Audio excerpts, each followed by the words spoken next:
નમસ્કાર દર્શક મિત્રો, આપ જોઈ રહ્યા છો IHRTC ન્યૂઝ અને હું છું રિપોર્ટર દિનેશ કુમારસિંહ બાબરિયા ઘેટી. નમસ્કાર દર્શક મિત્રો, નવા વિડીયો સાથે આપનું હાર્દિક સ્વાગત છે.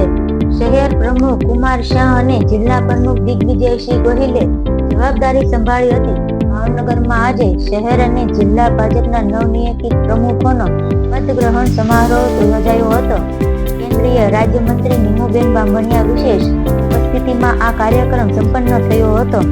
શહેર અને ભાજપ કાર્યાલય ખાતે નવનિયુક્ત શહેર પ્રમુખ કુમાર શાહે વડીલોના આશીર્વાદ મેળવ્યા હતા. ત્યારબાદ તેમણે કાર્યાલય પગથિયે મસ્તક નમાવી પ્રવેશ કર્યો હતો.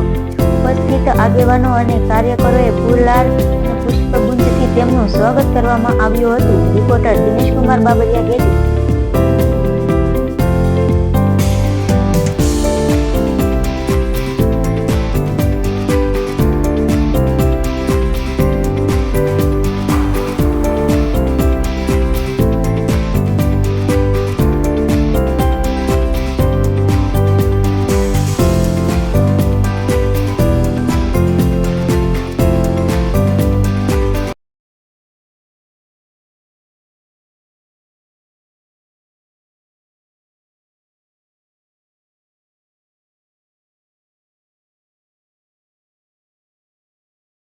જનતા પાર્ટીના પ્રમુખ બન્યા પછી આજે પદગ્રહણ સમારોહ મારા બૂથના પ્રમુખો દ્વારા એક કાર્યક્રમ કરવામાં આવ્યો હતો કે બૂથના પ્રમુખોની હાજરીની અંદર પદગ્રહણ સમારોહ યોજવામાં આવ્યો છે. ત્યારે આવતા દિવસોની અંદર તાલુકા પંચાયત, જિલ્લા પંચાયતની ચૂંટણી આવે છે ત્યારે અમારું સંગઠન બૂથ સુધીનું સંગઠન મજબૂત થાય, અમારું શક્તિ કેન્દ્રનું સંગઠન મજબૂત થાય, મારું તાલુકાનું સંગઠન